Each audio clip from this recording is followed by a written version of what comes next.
Bem, meus irmãos, muito boa noite. Prazer estar de volta, rever os amigos. É a última quinta-feira do ano que a gente vai fazer o estudo.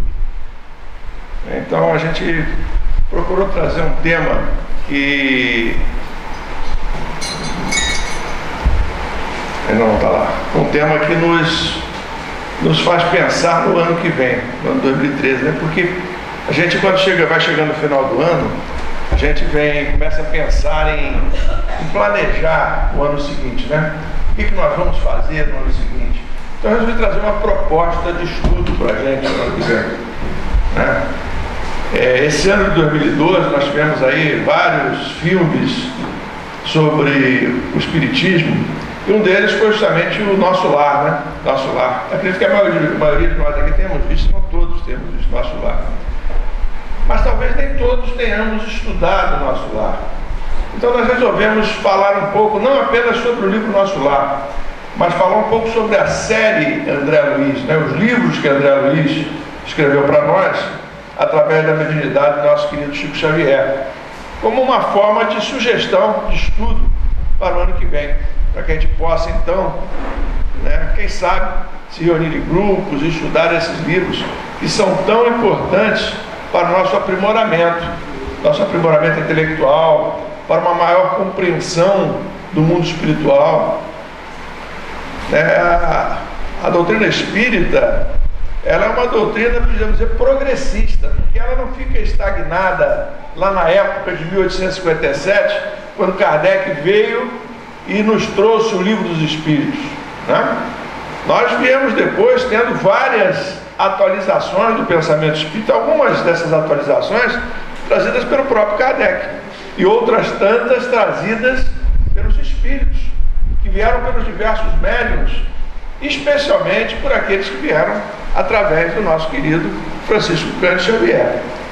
Então, o livro Nosso Lar e os que sucederam ao Nosso Lar, Mensageiro, Dicionário da Luz, Obreiro da Vida Eterna, todos esses livros da série André Luiz, eles vieram dar uma compreensão maior do mundo espiritual que os espíritas não tinham com clareza antes do surgimento de André Luiz. Outro dia nós estávamos estudando as parábolas de Jesus e nos reportamos a um livro de Caim Barichutel, anterior a André Luiz, né, quando ele se referia a uma passagem evangélica sem a visão que André Luiz hoje coloca para nós, sem essa visão de plano espiritual. Há muitas moradas na casa de meu pai, dizia o Caim Barichutel, significava apenas os mundos que nós temos no universo, né? Agora, sem se referir ao mundo espiritual, que hoje, a partir de André Luiz, a gente tem como sendo uma realidade. Há muitas moradas na casa do meu pai, significa também que existem várias regiões no mundo espiritual onde nós poderemos nos situar futuramente. Então é isso. O tema é esse, a série de livros de André Luiz. Para começar, a gente tem que saber quem foi André Luiz, né? Há muita contradição a respeito de André Luiz. Muita gente quer ter a primazia de dizer, de sustentar quem foi André Luiz. Durante muito tempo, na minha juventude, eu ouvi que André Luiz tinha sido Oswaldo Cruz, né? Depois ouvi que tinha sido um outro médico lá no interior de São Paulo.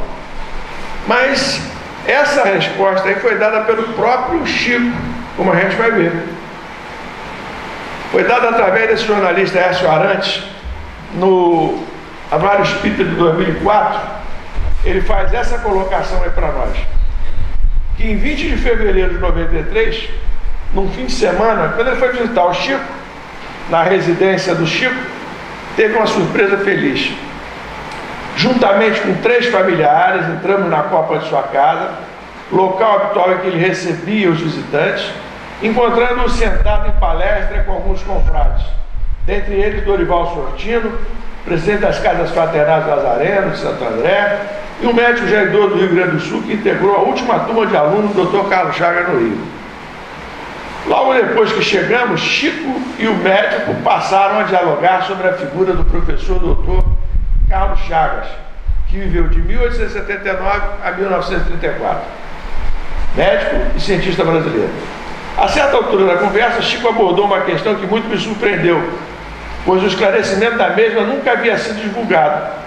Contou-nos então com naturalidade que, ao terminar a psicografia do livro Nosso Lar, esperava que o seu autor, Dr. Carlos Chagas, usasse o próprio nome da última encarnação. Mas, para sua surpresa, certa noite o espírito comunicante informou-lhe que, para não criar problemas ao médico, usaria um pseudônimo. E dentro de um ano ele entenderia melhor esta sua decisão. A seguir, Chico perguntou-lhe qual pseudônimo ele usaria. Então o autor olhou o irmão do médium chamado André Luiz, que dormia na cama ao lado, e disse-lhe que usaria o nome dele. E assim foi feito. Então essa é a explicação que o Hércio Arantes dá, né, para o nome André Luiz. Quer dizer, era o nome do irmão do Chico. Estava dormindo quando o Chico completou a psicografia, e aí Chico pergunta para ele, para o espírito Carlos Chagas, né, se ele não ia assinar, e o Carlos Chagas disse que não ia assinar, e usaria um pseudônimo, André Luiz, né? E aí então ficou o pseudônimo André Luiz, personificando o nosso Carlos Chagas. O próprio Chico diz, né, que nós não vamos encontrar, só para a gente ver aí, olha, esse aí é o Carlos Chagas, é uma foto do Carlos Chagas, e agora a outra é a foto do André Luiz. Pode ver aí que são parecidos, né? Bigodinho, né? Essa fotografia aqui foi, não é uma foto, é uma pintura feita pelo Jô. O Jô era um desenhista, né, que antigamente fazia a capa dos livros da febre. Então ele foi inspirado aí, o médico foi descrevendo para ele como é que era André Luiz, o médico vidente, e ele foi colocando no papel. Vocês vejam que é semelhante, né? Mas a gente estava perguntando qual é a razão, né? Por que o Carlos Chagas não assumiu a responsabilidade pelas obras que ele viria a escrever? Então está aí a resposta. Pouco tempo depois, né, o Humberto de Campos começou antes do Nosso Lar ser publicado, né, o Humberto de Campos encarnou em 34, e em 37, pela mediunidade do Chico, antes do livro Nosso Lar, ele começou a escrever através da psicografia do Chico. Novas Mensagens foi o primeiro livro que ele escreveu. Depois ele escreveu Brasil, Coração do Mundo, Pátria do Evangelho. Você pode observar que esses livros mais antigos do Humberto de Campos estão assinados Humberto de Campos, não estão assinados Irmão X, né? E aí então o nosso querido Humberto de Campos dita esses livros através da mediunidade do Chico, e depois então a família de Humberto de Campos vai reclamar em juízo os direitos autorais. Já que ele tinha assinado Humberto de Campos, a família queria receber os direitos autorais, né? Então esse foi o problema que se instalou depois da edição do livro Nosso Lar, confirmando que, se Carlos Chagas tivesse assinado Carlos Chagas, haveria possibilidade da sua família vir reclamar em juízo algum direito autoral pela obra que ele estava ditando naquele momento. A viúva do nosso querido Humberto de Campos, depois ela vai fazer uma dedicatória, né, para o Chico, uma fotografia que ela vai dirigir para ele. Acho que é aquela fotografia em cima: ao prezado senhor Francisco Xavier, dedicado intérprete do meu saudoso Humberto, ofereço com afeto esta fotografia como prova de amizade e gratidão. Quer dizer, a própria viúva depois então reconhece e dá uma foto para o nosso Chico. Então, em 15 de julho de 1944, no clímax do processo, o espírito Humberto de Campos retorna pela mediunidade de Chico, definindo que daí por diante ele passaria a assinar simplesmente Irmão X, né? Até então ele vinha falando Humberto de Campos. A partir daí ele passa a assinar Irmão X. Interessante que é também uma referência, né, a um dos pseudônimos que o Humberto de Campos, quando encarnado, usou. E quando ele era encarnado, um dos pseudônimos dele era Conselheiro XX ou Conselheiro 20, né? Então ele vai escolher um pseudônimo semelhante ao que ele tinha em vida utilizado. irmão X. Né? Vamos lá. Então, o ministro Álvaro Moutinho Ribeiro da Costa, do Tribunal de Apelação do antigo Distrito Federal, né? Diante da apelação da viúva do Beá de Campos, ele despachou assim: nos termos do artigo 10 do Código Civil, a existência da pessoa natural termina com a morte. Por conseguinte, com a morte extingue todos os direitos. E bem assim a capacidade jurídica de se adquirir. Então, matou qualquer tentativa de se ter direitos autorais. Ele já estava morto, né? O Beá de Campos, né? O Beá de Campos morreu, o espírito continuou vivo, mas o Beá de Campos já tinha morrido, o corpo já tinha morrido, e aí o Beá de Campos, depois de sua morte, não podia adquirir direitos adquiridos. Por essa razão, então, mas esse foi um processo rumoroso, né? Imaginem vocês, isso aí no século XX, na década de 40, quando o espiritismo sofria um combate, um preconceito, né? Esse processo foi um processo realmente delicado. Então foi muito prudente a iniciativa do nosso querido Carlos Chagas, e não assinar Carlos Chagas, em assinar apenas André Luiz. Vamos seguir. O Chico já alertou: não perca tempo, pois a biografia de André Luiz do nosso lado está toda truncada. Quando a gente sabe que Carlos Chagas é André Luiz, é natural que a gente comece a buscar na obra de André Luiz pontos de contato com a vida de Carlos Chagas. Aí fui fazendo aí alguma. O Carlos Chagas nasceu em 9 de julho de 1879, numa cidade próxima, uma fazenda próxima à cidade de Oliveira, em Minas Gerais. E faleceu subitamente aos 55 anos de idade por problemas cardíacos em 8 de novembro de 34.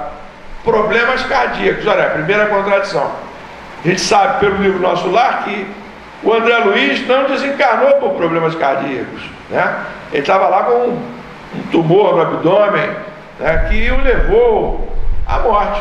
Então o problema é diferente. Olha a biografia começando a truncar de um e de outro, né? Bom, eu não coloquei mais aí, mas o número de filhos do André Luiz, o número de filhos do Carlos Chagas, o nome dos filhos, o nome da mulher, nada bate com nada, né? Então, se a gente for querer pela biografia dos dois, pela biografia do Carlos Chagas e pelo que se narra no livro Nosso Lar sobre André Luiz, se a gente for querer identificar um com o outro, não vamos conseguir. Isso foi proposital, certamente, né? O cuidado do Carlos Chagas é descaracterizar completamente a personalidade anterior dele, para que não corresse o risco de ter também aí um processo também sobre direitos autorais, talvez movido pela sua família. Bem, aí estão os livros do nosso querido André Luiz. Não são todos, evidentemente, tem muitos mais. Esses aí são os primeiros livros de André Luiz.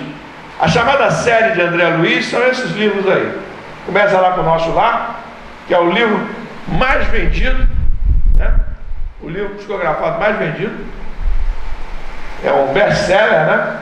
E depois vem Os Mensageiros, Dicionário da Luz, Obreiro da Vida Eterna, Mundo Maior, e vai por aí. Na outra transparência eu coloquei, eu ali verticalmente, eu acho que vai ficar mais fácil para o pessoal.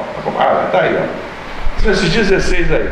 Vocês pegarem o livro Nosso Lar, vocês vão ver lá na contracapa do livro, a FEB publica essa relação para que a gente saiba.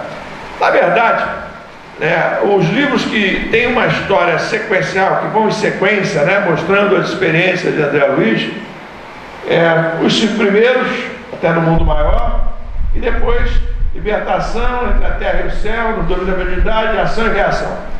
Eu acho que esses 9 aí contam uma história sequencial, as experiências de André Luiz no mundo espiritual. O livro Agenda Cristã é um livro de mensagens, aliás, um livro muito legal, vale a pena a gente ler, um livrinho, vale a pena a gente ter na nossa cabeceira, para a gente consultar lá nos nossos momentos de tristeza, de angústia, de sofrimento, mas também nos de felicidade. Tem muitas mensagens interessantes. Evolução em 2 Mundos é aquele livro de André Luiz que a gente tem que ler em grupo, de preferência com físico, médico, químico, todo mundo junto, né? Com o dicionário na mão, o elucidário de Evolução em 2 Mundos, para que a gente possa tentar entender. É um livro realmente científico, é um livro, eu diria, pesado, pelo menos para mim, a minha formação não é essa, então eu sinto dificuldade, mas eu gosto do desafio. Ainda não cheguei lá, nós estamos estudando a obra sequencialmente, ainda não cheguei lá, mas vou chegar. Mecanismos da mediunidade, o livro já está dizendo, é um livro sobre mediunidade, mas não conta uma história, né? Ele conta aspectos da mediunidade, interessante para quem está estudando mediunidade. Diferente do livro Nos Domínios da Mediunidade, né, que é o nono livro ali, ó, Nos Domínios da Mediunidade não, é uma história de André Luiz, é uma experiência de André Luiz junto a uma mesa mediúnica, né, junto a um grupo mediúnico.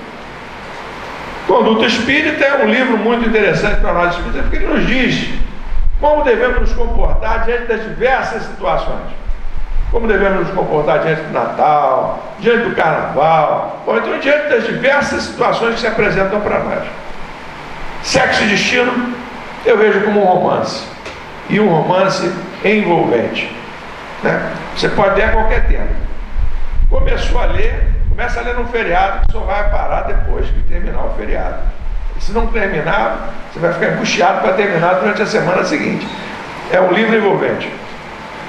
Desobsessão é um livro de orientação para quem trabalha em mesa mediúnica, desobsessão, muito interessante. E A Vida Continua, a gente acabou de ver no cinema, né? Outro livro aí que foi para as telas. É um romance também, né? Lá da Evelina, que a gente viu lá no cinema agora. Eu esqueci o nome do parceiro lá, do desencarnado, que foi a Evelina. Ih, rapaz, mas tá todo mundo, você tem razão, eu me volto. Tá todo mundo na pior mesmo, não é só você não, hein? Ninguém mais se lembra do nome do homem. Ninguém se lembra? Bom, eu também não. É que nós estamos muito jovens, né? A vida começa aos 50, dizem os mais otimistas. Então a gente, uns estão com 9, outros com 10, outros com 11. Está todo mundo muito criança, então a gente não consegue fixar o nome da turma. Bom, se alguém lembrar aí a qualquer tempo, Fábio, agora eu fiquei curioso. Passa por mim. Ernesto, olha aí, a minha mulher. A minha mulher realmente é fantástica, rapaz. É o meu pendrive, pô. Meu pendrive. Eu esqueço, ela me lembra. É o Ernesto, é isso mesmo. É o Ernesto. Evelina, né? Evelina. Tá certo. Então, o Nosso Lar é o 19º livro psicografado por Chico, né? Depois desse vieram muitos outros, né? São 400 e tantos livros, né? A gente fica muito preocupado com literatura nova, né? Com esses livros que estão surgindo. A gente tem que ter muita cautela, gente, porque mercado editorial, essas livrarias hoje que se dizem espíritas, muitas delas estão colocando no mercado alguns livros questionáveis. Então, nós que já estamos aí há algum tempo na doutrina, os mais antigos vão confirmar o que eu estou falando, a gente tem que ter muita cautela, tem que primeiro de tudo saber o que Kardec falou, porque a partir do que Kardec falou, a partir da codificação espírita, a gente tem condições de identificar as aberrações que são narradas muitas vezes nesse livro. Não estou dizendo que todos sejam ruins, mas se a gente não conhecer a codificação, certamente a gente vai tomar gato por lebre, né? A gente vai acabar tendo informações e aceitando as informações que não tem a menor confirmação. Ora, o ponto alto da doutrina espírita, diz-nos lá o Evangelho, é o controle universal da doutrina espírita. Kardec, ele não veio um espírito e disse para Kardec o que ele tinha que escrever. Não, Kardec fez um trabalho minucioso. Ele recebeu informações através das médiuns que o atendiam, porque Kardec não era como Chico, ele não recebia psicograficamente. Kardec, ele se valia de médiuns. E como um homem inteligente, espírito científico, ele perguntava o tempo todo, né, dando uma sequência às suas perguntas para os espíritos que o atendiam através das médiuns, e dessa forma ele ia construindo o seu raciocínio. Mas não era só isso. Depois que no Livro dos Espíritos, lançado o Livro dos Espíritos, o Livro dos Espíritos teve repercussão no mundo todo. De diversas partes do mundo começaram a chegar mensagens mediúnicas para o nosso Kardec. E Kardec começou a separar as mensagens. Começou a fazer isso que a gente tem que fazer: separar o joio do trigo. E quando ele encontrava o trigo, ele reunia todas aquelas mensagens que ele considerava trigo sobre o mesmo assunto E essas mensagens, então, ele divulgava. Divulgava na Revista Espírita, divulgava no Evangelho segundo o Espiritismo, divulgava nas diversas obras espíritas. Então, as informações que Kardec passava eram informações que ele tinha na França, mas que eram confirmadas por alguém que estava, de repente, na Rússia, que estava numa outra região da França afastada. Naquele tempo não tinha internet, não tinha e-mail. As notícias levavam semanas para se chegar de um lugar para o outro. Então, a obra de Kardec, o controle universal da doutrina espírita, é alguma coisa muito importante, né? Então, ele não pode desprezar o trabalho de Kardec. E esses espíritos que atenderam Kardec são espíritos de escola. Então, eles nos trouxeram realmente informações válidas para todos os tempos. Nós temos que ter cuidado com as informações que chegam através dos livros. É claro, se com o passar do tempo as informações começam a chegar por diversos médios confiáveis em diversos lugares, por diversos espíritos, é claro que a gente vai ter que dar credibilidade a essas informações novas. Mas de repente um sujeito coloca uma coisa no livro dele, ninguém mais fala aquilo, qual é a autoridade que ele tem para falar sobre aquilo? A autoridade da doutrina espírita está no seu controle universal, né? Então é isso, a gente precisa conhecer bem a obra de Kardec. E aí eu comecei a puxar esse assunto, porque a gente normalmente fica naquela ânsia por conhecer coisa nova. Eu pergunto a vocês aqui, todo mundo aqui já leu os 416 livros do Chico? Ninguém leu, né? Eu também não. Estou lendo, né? Estou lendo, já li alguns dos que eu li, estou estudando, né? Nós temos material para uma encarnação. Aí o Chico deixou material para uma encarnação para a gente aí. Só o Chico. Se a gente falar de boas obras que possam ter vindo pelo Divaldo, boas obras que certamente vieram pela Ivone Pereira, boas obras que vieram pela Zíbia Gama, boas obras que vieram por vários, só para falar dos desencarnados, hein? Nós podemos falar do Herculano Pires, né? Que também é um excelente autor. Podemos falar de vários autores. Então a gente tem que acabar com essa ansiedade por livro novo, né? Eu durante muito tempo fui livreiro, desculpa, mas eu acho que a gente tem que ter essa preocupação. A gente não pode botar na prateleira qualquer coisa, né? A gente tem que botar aqueles livros que realmente vão acrescentar ao nosso conhecimento espírita. Então é isso. É um best-seller, a gente já falou isso, vamos para outra transparência então, né? André Luiz narra sua experiência após a encarnação, escrevendo minuciosamente o sofrido estágio no umbral, né? Aquela região de sofrimento, né? Umbral, região com várias escalas morais, sendo a mais infeliz denominada de trevas. Na obra de André Luiz aprendemos que existem várias esferas superpostas na Terra. Olha, isso é uma coisa que André Luiz veio acrescentar para nós, que a gente não sabia, né? E depois foi confirmada por vários outros autores. Manuel Filomeno de Miranda é um deles. Essas regiões do plano espiritual, tá? Então são regiões onde nos situaremos após nosso desencarne, dependendo da nossa evolução espiritual. Então no mundo espiritual existe um umbral, né? Umbral é até uma regiãozinha legal. Para quem está com medo de ir para o umbral, o umbral é uma regiãozinha legal, né? Tem que região pior. Tem as trevas, tem o abismo. Passa outra aí que eu vou mostrar. Olha aí. As regiões são essas 7 aí, ó. A obra de André Luiz nos revela que existem 7 regiões, né? O livro do Mário Frigeri é um autor encarnado.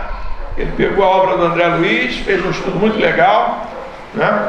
E nessa obra ele sintetiza dessa forma aí. A região de maior sofrimento chama-se trevas, né? Acima das trevas, não acima, né? Na verdade essas regiões elas se superpõem, é como se fossem universos paralelos, digamos assim, né? Elas são regiões que se diferenciam pela densidade vibratória dos seus habitantes. Quem está nas trevas está na pior densidade vibratória, no abismo um pouquinho melhor.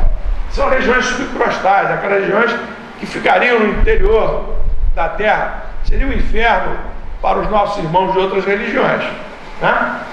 Aí nós temos a crosta, que é onde nós estamos, e aqui nós estamos cheios de espíritos ao nosso lado, né, ao nosso redor.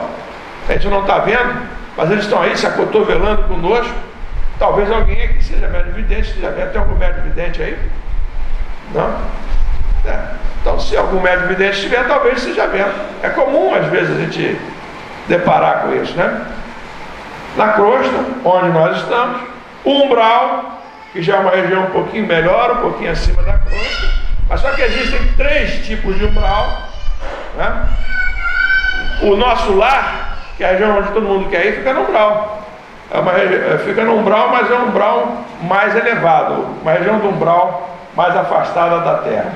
Aí depois vem as regiões que um dia a gente vai chegar lá: a esfera da arte, cultura e ciência, a esfera do amor universal e a esfera diretora do planeta. Essa aí falta muito para a gente chegar lá, né? Então são essas regiões aí que existem aqui circunvizinhas da Terra, o que nos fala aí o André Luiz e o Mário Frigério sintetiza para nós.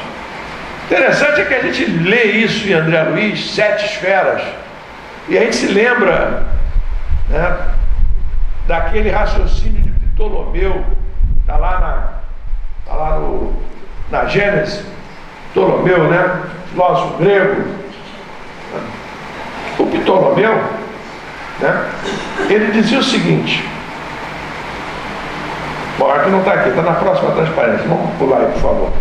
Passa para outra. Segundo o sistema de Ptolomeu, a Terra é uma esfera posta no centro do universo. Compreendia 11 céus, segundo Ptolomeu, ou esferas concêntricas a girar em torno da Terra. Essa é a transcrição da Gênesis, tá? Para além dos 11 céus estava o Empírio, isso lá para os gregos, habitação dos bem-aventurados, denominação tirada do grego pi ou pu, que significa fogo, que se acreditava que essa região resplandecia de luz como fogo. Longo tempo prevaleceu a crença de muitos céus superpostos, cujo número, entretanto, variava. Então o Kardec está falando para nós, para o Ptolomeu eram 11. Bom, o 7º era geralmente tido como o mais elevado, de onde a expressão ser arrebatado ao 7º céu. Na minha época de garoto, eu era bem garoto, tinha uma revistinha chamada 7º Céu, que muita gente aqui curtiu a revistinha 7º Céu, né? Aquela revistinha de fotonovela, né? Uma revistinha de cinema, pô, era o maior barato, né? Por que era 7º Céu? Porque era o máximo, né? As histórias estavam narradas ali, era o máximo, eram histórias maravilhosas, românticas, envolventes. A turma adorava o 7º Céu, minha mãe adorava o 7º Céu. Eu sou daqueles que guardam tudo. Se eu procurar lá em casa, é capaz de achar uma revistinha dela. A próxima vez que eu falar no 7º Céu, eu vou trazer uma dessas revistas para o pessoal mais novo conhecer, né? São Paulo disse que foi elevado ao 3º céu. Olha que coincidência, 7 céus, 7 esferas da Terra, né? E mostra aí que a verdade vai assumindo roupagens, mas ela vai se revelando gradativamente. Voltando aqui para o nosso lado. Em nosso lar, André Luiz conta a emoção de ter sido socorrido pelo ministro Clarencio e ser levado para a cidade espiritual que dá nome ao livro, localizada sobre a cidade do Rio de Janeiro, e que fora fundada no século XVI por portugueses desencarnados no Brasil. Aqui tem 2 observações, né? A primeira observação é que a cidade fica sobre o Rio de Janeiro. Então, quer dizer que todo mundo do mundo todo vem para o Rio de Janeiro? O sujeito está lá na França, desencarna, vem para o Rio de Janeiro? É claro que nosso lar é uma cidade para os cariocas, né? Para os cariocas. Nosso lar é para os cariocas. Os paulistas têm lá sobre a cidade de Santos, tinha que ser na praia, porque paulista não tem praia, então eles querem ir para a praia, né? Então sobre a cidade de Santos ele tem Alvorada Nova, né? E a verdade é que nós temos inúmeras cidades pelo mundo todo, cidades na Europa, cidades nos Estados Unidos, cidades no mundo todo.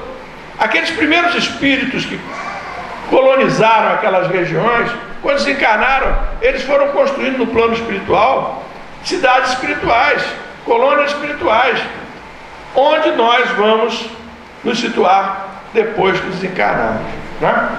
Então foi fundada no século XVI por portugueses. Mas por que só no século XVI? Porque o Brasil foi descoberto em 1500 e os portugueses vieram para cá nessa época, e por isso eles foram para lá. É isso que eu falo aí, não tem transparência. Por que português no século XVI? Né? Evidentemente, por isso, né, que aí se inicia a colonização no Brasil.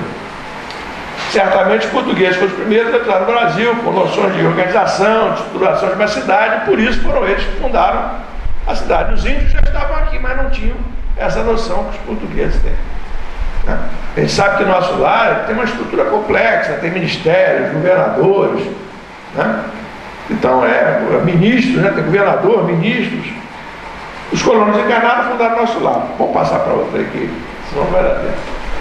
Né? André Luiz afirma que a cidade nacional foi fundada por português. Bom, tá tudo bem, isso aqui a gente já tinha falado. Existem muitas outras, Alvorada Nova, Campos da Paz, Morada. André Luiz fala algumas delas, né? No livro nosso, Cidade no Além, nós temos aí algumas informações sobre a cidade do nosso lar. Quem não leu, vale a pena. Olha aí, aí tem até nesse livro Cidade no Além, tem até uns gráficos aí que foram modernizados pelo filme. Gente, o livro é de 1939. O livro Nosso Lar foi escrito em 39, lançado em 43, escrito em 39. Aí a gente fica pensando, pô, será que está tudo exatamente igual? É claro que não, né? O aeróbus daquela época era como o bondinho do Pão de Açúcar, diz lá o texto do livro. Como é que é o aeróbus hoje lá? Deve ser uma coisa assim, tipo esse veículo leve sobre trilhos, né? Aquele trem-bala do Japão, sei lá, um negócio assim mais sofisticado, certamente evoluiu.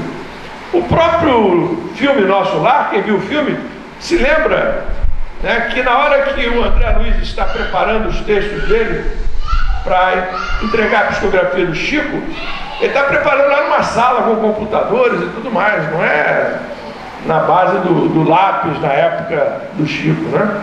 Então tá aí, a governadoria, uma estrutura complexa. Pode passar, por favor. Temos aí alguma... Eu tirei do livro, só para mostrar para vocês, o livro é interessante, é a psicografia da Egorina Cunha, é o espírito Lúcio que faz as colocações, justamente com o André Luiz, através da psicografia do Chico. Vamos lá então, né? A gente vai perder muito tempo explicando. Bom, então não tem nada de céu, não tem nada de inferno, nem de purgatório, né?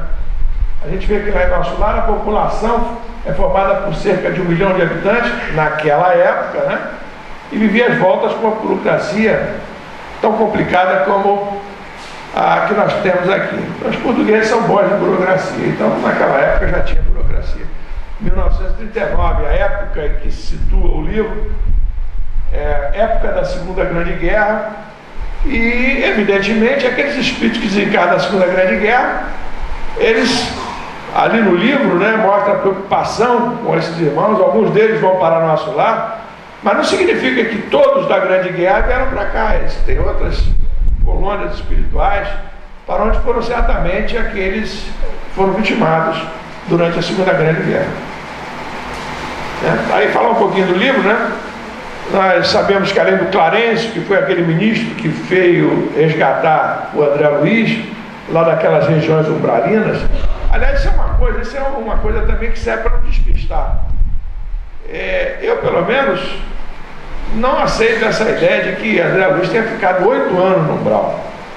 Afinal de contas, ele era um médico. Eu acho que a medicina talvez seja a profissão que mais nos possibilita obter créditos para a nossa vida espiritual. É uma das que nos dá mais condições. O médico, pelo próprio exercício da sua profissão, ele está fazendo bem, ele está ajudando as pessoas, ele está conquistando, portanto, uma série de créditos que vão valer no momento que ele voltar para o mundo espiritual. Pelo que a gente lê de André Luiz, ele foi um cara bom.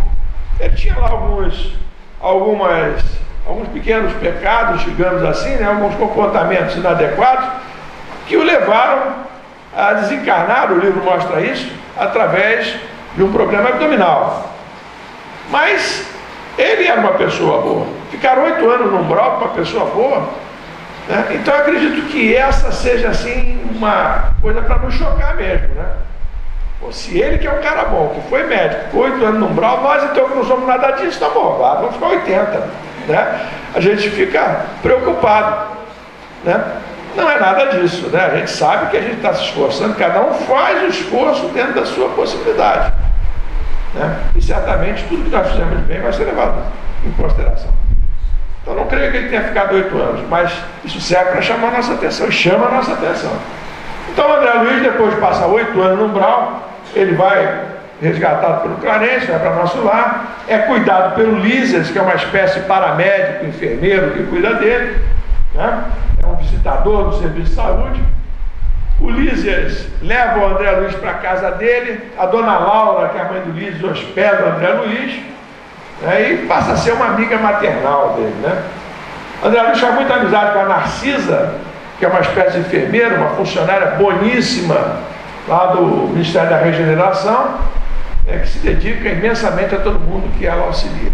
É essa Narcisa que vai ajudar o André Luiz no resgate do Ernesto. Agora eu me lembrei do nome do marido da mulher do André Luiz, da Zélia, é o Ernesto.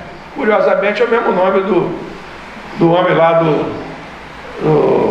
E a Vida Continua, né? Pode passar, por favor, né?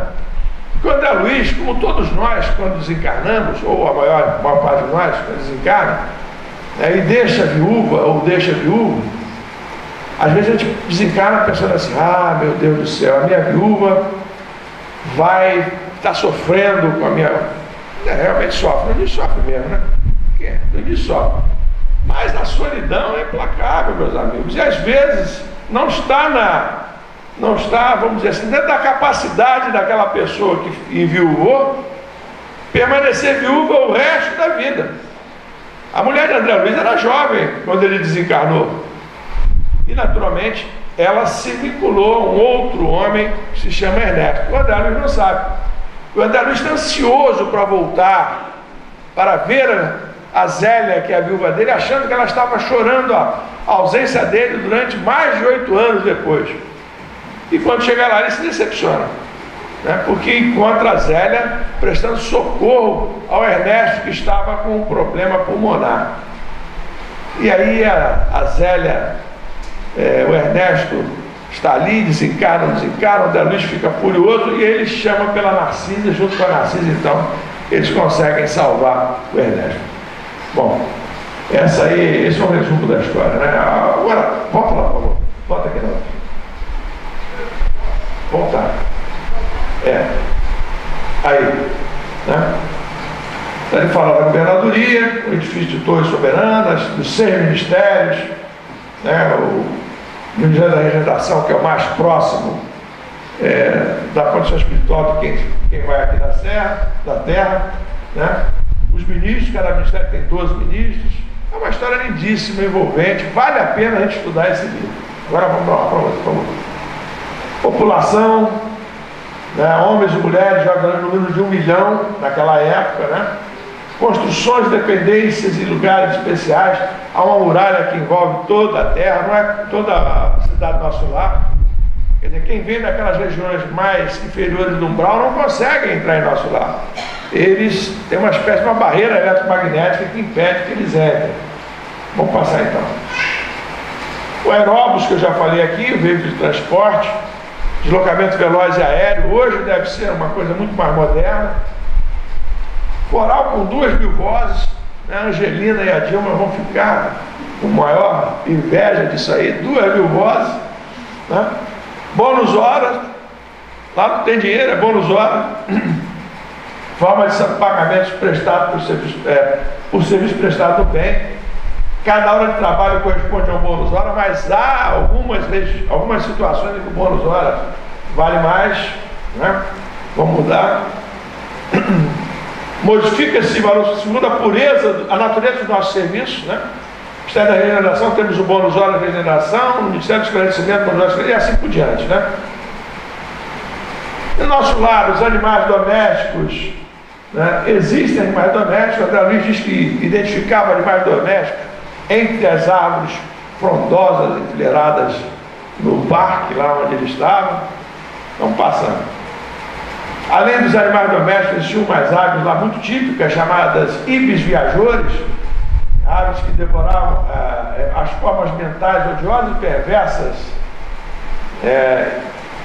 e perversas de enfrentar assim as trevas do umbral, né? E se alimentar, portanto, aquelas energias mais densas, né? Os benefícios do trabalho em nosso lar, isso é interessante, né? Todo mundo tem provisão de pão e roupa, então ninguém morre de fome nem de frio, né?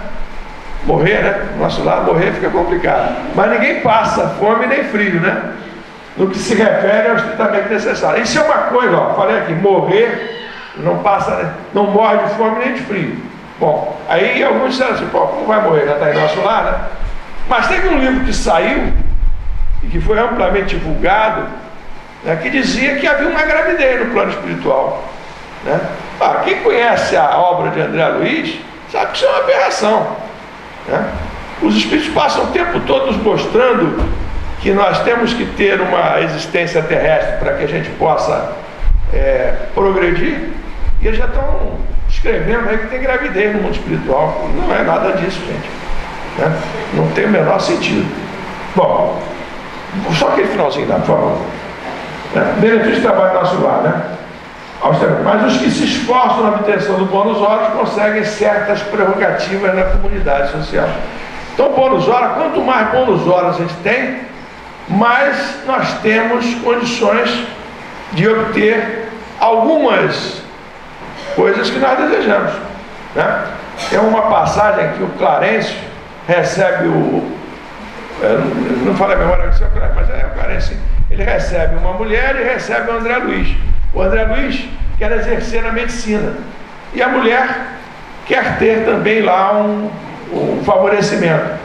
Mas só que tudo que se oferecia a ela em termos de trabalho, ela pulava fora. Ela não estava pronta para fazer nada. Então, como ela não tinha nenhuma hora de trabalho prestado, não tinha bônus hora algum, ela também não podia obter nada do que ela queria. Então, o trabalho é que vai nos abrindo portas, tanto aqui como lá no mundo espiritual. Por favor. Jornada de trabalho. Isso é interessante, que a turma pensa que vai para o nosso lar, vai ter uma redezinha esperando lá entre duas árvores, pronta para a gente só deitar, né, e relaxar. Afinal de contas, a gente teve uma vida muito difícil aqui na Terra, no mundo espiritual, a gente merece uma vida melhor. Então é bom ler isso aí, ó. Cada um de nós que trabalhamos deve dar, no mínimo, 8 horas de serviço útil nas 24 horas que o dia se constitui. 8 horas por dia. Os programas de trabalho, porém, são numerosos. A governadoria permite 4 horas de esforço extraordinário. A coisa começou a ficar ruim. 4 horas de hora extra. 4 horas de hora extra. Antigamente era 2 horas. Acho que ainda é 2 horas, né? Hora extra. 2 horas. Máximo aqui. Lá são 4. Aos que desejam colaborar no trabalho comum de boa vontade desse modo, há muita gente que consegue 72 bônus horas por serviço. 72 bônus horas. Quer dizer, o cara trabalha 6 dias na semana, 12 horas por dia, 72 horas por semana, 72 bônus horas por serviço. Sem falar dos serviços sacrificiais. Isso era um serviço tranquilo, porque o sacrificial é pior, cuja remuneração é duplicada e às vezes triplicada. Meus amigos, é bom a gente começar a se preparar para arregaçar as mangas no mundo espiritual. Vamos treinar agora para a gente não sentir diferença lá. Tá vendo? Vamos lá. Quanto maior a contagem do nosso tempo de trabalho, maiores intercessões podemos fazer. Compreendemos aqui que nada existe sem preço e que para receber é indispensável dar alguma coisa. São trechos que eu extraí do livro para que a gente possa refletir. Sobre o livro, o Marcel Souto Maior, que escreveu talvez a biografia do Chico mais popular, né? Inspirou inclusive o filme Chico Xavier, né? O livro foi um marco para o espiritismo. Ele convenceu muita gente da necessidade de trabalhar, e muito, em favor dos necessitados, né? O nosso lar então começou a mexer com os espíritas, primeiro do Brasil e depois do mundo todo. O livro foi traduzido para vários países. Quem se dedicasse à caridade evoluiria mais depressa. Quem ajudasse o outro se ajudaria. A generosidade poderia soar às vezes como egoísmo, mas o discurso deu bons resultados. Estimulou o auxílio aos pobres. Chico Xavier suou para traduzir aquelas lições do outro mundo. Escutava as frases e titubeava, com lápis na mão, perplexo diante do mundo novo. Numa das noites de trabalho, em julho, ele se sentiu fora do corpo. E durante 2 horas, ao lado de André Luiz e de Emmanuel, visitou uma faixa suburbana da cidade descrita por ele, Rio de Janeiro. Para Chico, a tal viagem, uma das maiores surpresas de sua vida, não ocorreu por merecimento, mas por necessidade. Só assim ele conseguiria passar para o papel sem trair a realidade. O clima descrito pelo Espírito. Quer dizer, só assim ele poderia narrar, passar para o papel com mais naturalidade do que ele estava dando. Bem, a proposta de hoje era a gente falar de mais 2 livros, mas vocês viram que não deu, né? Nós já estamos em cima da hora, mas fica aqui, né, o convite, né, para que a gente estude o nosso lar. Ainda que a casa não organize, não tenha condição de organizar ainda uma turma, um grupo de estudos sobre o nosso lar, ou talvez já tenha até, não sei se você já tem. Então, já tem, né? Então é isso, né? Vamos nos matricular e vamos cursar então com os nossos companheiros, porque é um livro extremamente importante para que a gente compreenda o plano espiritual e para que a gente possa se situar quanto ao nosso futuro, a gente começar a perceber melhor o que é o mundo espiritual, porque a gente fica muitas vezes naquela insegurança, naquela ilusão, muitas informações chegam contraditórias para nós, então a gente tem que ter a informação da melhor fonte. E a melhor fonte para falar do mundo espiritual ainda é André Luiz, com a sua obra de valor inestimável. O Senhor Jesus nos ajude a todos a perseverarmos no nosso esforço de crescimento espiritual, seja através do estudo, seja através do trabalho, seja através da prática do bem constante e incessante, porque somente assim nós vamos estar realmente nos preparando para a nossa verdadeira vida, como dizem os Espíritos, que é a vida espiritual. Muita paz para todos. Vou deixar aqui meu abraço de Natal para vocês, porque eu não voltarei à tribuna, então dificilmente vou ter a oportunidade de me dirigir a todos para desejar um Feliz Natal, né? Dentro daquele espírito que a doutrina espírita passa para nós, né? Natal para nós espíritas não tem nada de comércio. Natal para nós espíritas é levar a doutrina cristã, levar os ensinamentos cristãos, levar a prática cristã aos nossos irmãos mais necessitados. Possamos aproveitar essa oportunidade em mais esse Natal. Muita paz para todos, Feliz Natal e um 2013 com muito trabalho para todos nós. Muita paz para todos.